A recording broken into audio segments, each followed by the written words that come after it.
طلعت وقلت لي طب ما انت شكرتي في ميس جريس دانس بتاعت عساف اللي هي دوبلي جايدنس. كميه الناس اللي اخدوا الموضوع بشكل شخصي لما عملت ريفيو على برفيومز امواج. طب يا جماعه يعني انا ما اقولش رايي لمجرد ان انتوا مثلا بتحبوا البرفيوم دي، انا عليا اقول هي حلوه؟ دي صفحتي، ده رايي الشخصي. It's my opinion. That's my opinion! هي عجباكوا وانتوا بتعشقوها، all power to you, you do you girl. بس مالكوش ان انتوا تدخلوا تقولوا لي لا ازاي انت كده ما بتفهميش. يا جماعه انا حره، ده رايي الشخصي، مناخيري شماها كده، مش انتوا اللي هتيجوا تقولوا لمناخيري لا انت شامه صح وانت شامه غلط. مناخيري بتشم اللي تشمه. my nose picks up what it picks up. fragrances are subjective. يعني مش كل حد هيشم البرفيوم بنفس الطريقه، بس ناس كتير قوي بتشم البرفيوم دي بنفس ما انا بشمها. ليه تحطوا نفسكم في الريسك ان انتوا تتواجدوا مع ناس مناخيرها زي مناخيري هتشمها عليكم قرف؟ مش من قله البرفيومز يا جماعه، في مليون الف برفيوم في العالم ممكن تستعملوه وهيبقى ريحته حلو لاي مناخير في الدنيا. طبعا في الاخر دي حريتكم الشخصيه. انا الفيديوز بتاعتي للناس اللي بتطلب مني الفيديوز دي، للناس اللي بتطلب مني النصايح دي، وحسستوني كاني انا قلت لكم ان مفيش برفيوم عجبتني. طب انا دي عملت لها ريفيو قدامكم، قلت لكم انها حلوه، وقلت لكم انها انثويه، وقلت لكم ان دي الوحيده اللي انا عجبتني. انا كنت عايزه اجرب اونر، وكنت عايزه اجرب اكزيستنس، وكان في واحده ثالثه برضو كنت عايزه اجربها مش قادره افتكر اسمها. لو افتكرتها هحطها لكم هنا الاسم. المهم دول انا كنت عايزه اجربهم لان حاسه ان ممكن يكونوا ذوقي، ممكن برضو ما يكونوش ذوقي، ممكن يكون النوتس بتاعتها ذوقي بس الريحه في الاخر تطلع مش حلوه، التركيبه كلها مع بعض ما تطلعش انها تعجبني. فانا ليا حريه الاختيار في البرفيوم اللي يعجبني واللي ما يعجبنيش، زي ما انتوا كمان ليكوا حريه الاختيار ان انتوا تحطوا البرفيوم اللي يعجبكم واللي ما يعجبكوش. بس انا في الاول وفي الاخر دي صفحتي وده رايي الشخصي، ودي مناخيري اللقطه النوتات دي مش مناخير حد تاني.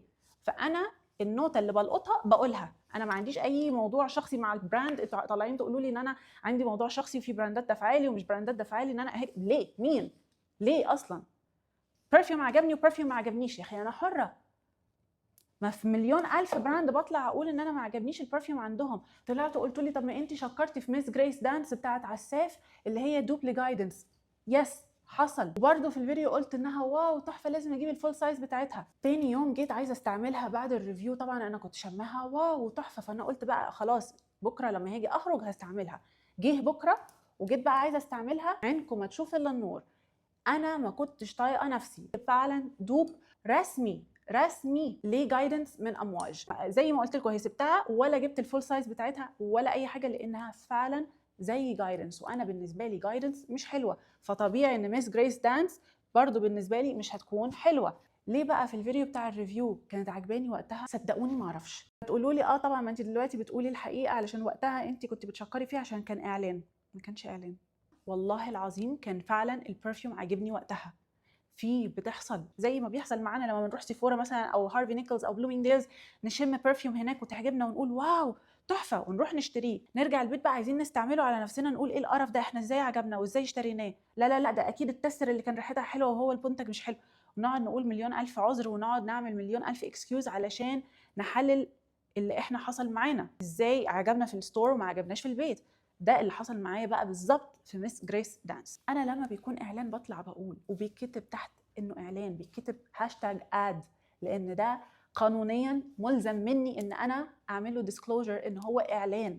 دوب طبق الاصلي لو حد نفسه يجيب امواج بس مش مقتدر ماديا ان هو يشتري امواج جايدنس، يقدر يروح يجيب من عساف ميس جريس دانس نسخه طبق الاصل من امواج جايدنس. خلاصه الفيديو ده بقى ايه؟ ان انا بحاول افهمكم انا ليه بعمل الريفيوز دي، لانها بتنطلب مني بنات كتير جدا بيطلبوا مني ان انا اقول لهم ايه البرفيوم اللي ممكن تكون ريحتها لمناخير ناس تانية، لان ممكن بالنسبه لهم تكون حلوه، ممكن هم ما يكونوش واخدين بالهم ان هي ريحتها وحشه لناس تانية، وهم يهمهم ان البرفيوم بتاعتهم ما تكونش بس للاستمتاع الشخصي، هم عايزينها كمان ان الناس اللي حواليهم تعجبهم.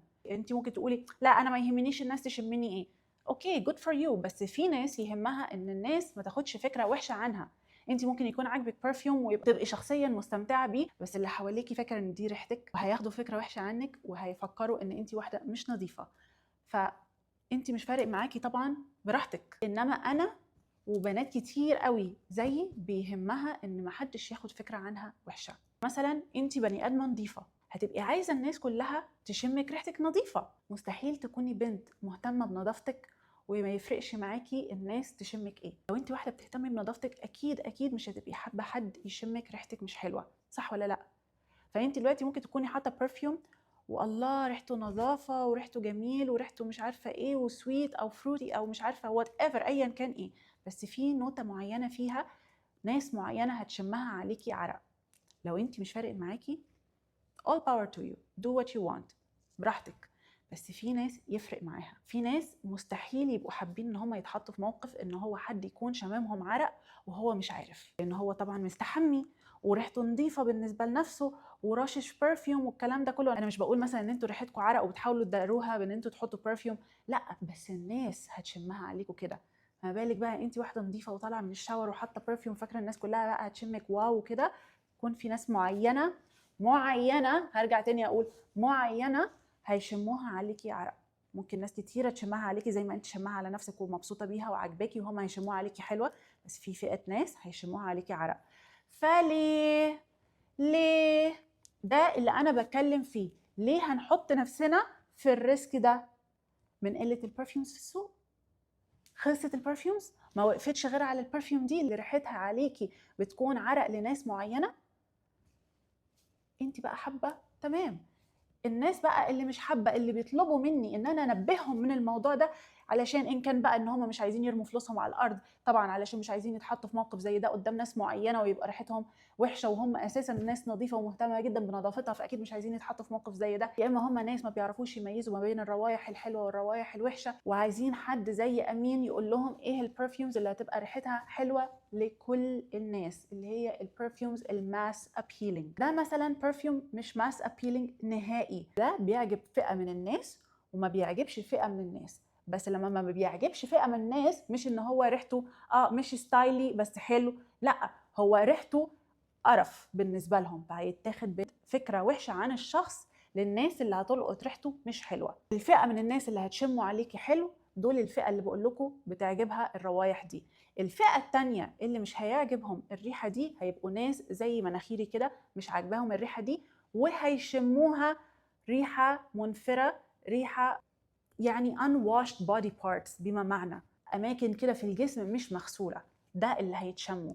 فمش مثلا ان هم هيشموه ريحته حلوه بس مش ستايلي، صعب قوي مش ستايلي، لا، مش هيتشم كده. هو هيتشم ريحه اماكن في الجسم مش مغسوله. عكس مثلا برفيوم زي ده برضه هو مش ماس ابيلينج. انا بديكوا اكزامبل لبرفيوم مش ماس ابيلينج بس بيعجب معظم الناس، والباقي الناس اللي مش عاجبهم هيكون مش عاجبهم لسبب ان هو مش ذوقهم، ان هو ممكن يكون قوي شويه بس يعني حلو، بس مش ان انت شخص مش نظيف، لا، انت شخص نظيف حاطه برفيوم قوي بس مش ذوقنا. يعني الفئه من الناس اللي مش هيعجبها البرفيوم ده مش هيقولوا مثلا it smells like unwashed body parts او الشخص ده مش مستحمي، لا، هيشمها عليه ان هي ريحه برفيوم بس مش ذوقه، ريحه حاجه مثلا تقيله، ريحه حاجه مثلا نوتات معينه هما ما بيحبوهاش، بس مش ريحه قذره او ريحه مش نظيفه، لا، ريحه بس اللي هي ايه مش ذوقهم. فده فرق بين اتنين برفيومز مش ماس ابيلينج، يعني اتنين مستحيل تلاقوا العالم كله اتفق عليهم،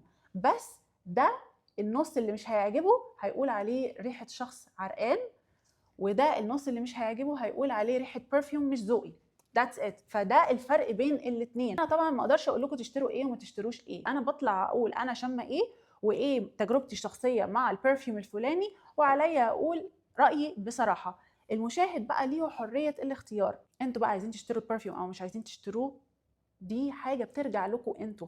انا نصايحي زي ما قلت لكم للناس اللي بتطلب مني نصايحي دي علشان ما يرموش فلوسهم على الارض، او الناس اللي ما بيعرفوش يفرقوا الروائح الحلوه بين الوحشه، او اللي بيهمهم الناس تشمهم ريحتهم حلوه، ان كل الناس تشمهم ريحتهم حلوه، وان ما حدش يشمهم ريحتهم عرق او مش مستحمين او اناماليك او تويلت او وات ايفر، ايا كان نوع النوتات اللي هم مثلا مش حابين الناس يشموها عليهم. ده كل هدفي من ريفيوهاتي. انا لا حد بيخش يدفع لي علشان اهاجم او اجامل براند معين، انا بطلع اقول رايي بصراحه، مدفوع لي مش مدفوع لي PR جيفت شارياه بفلوسي ايا كان ايه، انا بقول رايي بصراحه، وكل اللي متابعني يعرف ده عني، وما بيفرقش معايا حد. انا اللي يفرق معايا ان انا اكون امينه واقول انا مناخيري شمت ايه، حره، صفحتي my own opinion، دي تجربتي الشخصية مع البرفيوم أو البرودكت أيا كان إيه بقى، برفيوم أو ميك اب أو whatever. إن كان بقى إن أنا قلت على برفيوم إنه عاجبني وهو مش عاجبكم، أو قلت على برفيوم إنه مش عاجبني وهو عاجبكم، دي حريتي الشخصية، لولا اختلاف الأذواق لبارت السلع. كتير كمان يخشوا يقولوا لي انت لو بتفهمي في الرقي والكلاس كان عجبك البرفيوم، بس واضح ان انت ما بتفهميش فيهم. انا بقى ارد اقول لكم ايه، لو الرقي والكلاس ان انا ريحتي تكون عرق او ريحتي ما تكونش نظيفه، يبقى انا مش عايزه اكون لا راقيه ولا كلاس، سبت لكم الرقي والكلاس. اكيد وقتها ده هيكون ردي، لان الناس اللي بتكتب لي كومنت زي ده لا بيفهموا في العطور ولا بيفهموا في اي حاجه اصلا في الحياه، وحافظين مش فاهمين، وعندهم نقص براندات، وفاكرين ان الحاجه الغاليه هي بس اللي حلوه والحاجات الرخيصه وحشه. مع ان في كده وفي كده، في حاجات غاليه وحشه جدا وفي حاجات غاليه حلوه جدا، ونفس الحاجه في الحاجات الرخيصه، في حاجات بتبقى حلوه جدا وفي حاجات بتبقى وحشه جدا. الموضوع ملوش علاقه خالص بسعر المنتج. في براندات سعرها غالي بس لاسمها، مش علشان المواد اللي هم استعملوها جوه، ممكن عشان الباكجينج، ممكن علشان المحلات بتاعتهم محطوطه فين، علشان هم مصنعين فين، that's it. بس مش معنى ان الحاجه الرخيصه رديئه او الاويلز اللي مستعملينها مش حلوه او المنتجات او الفورمولا او الانجريدينتس او وات ايفر ايا كان، لان انا مش بتكلم بس على عطور، انا بتكلم ان جنرال. ممكن يكونوا بيستعملوا نفس الخامات بالظبط، بس كل الحكايه ان هم عارفين يصنعوها في اماكن سعرها في متناول اليد، الباكجينج بتاعهم مش بيكلف معاهم، هكذا. الحاجه هتكون حلوه هنا وحلوه هنا، او وحشه هنا ووحشه هنا. فالموضوع ملوش علاقه تماما باسم البراند او بسعره.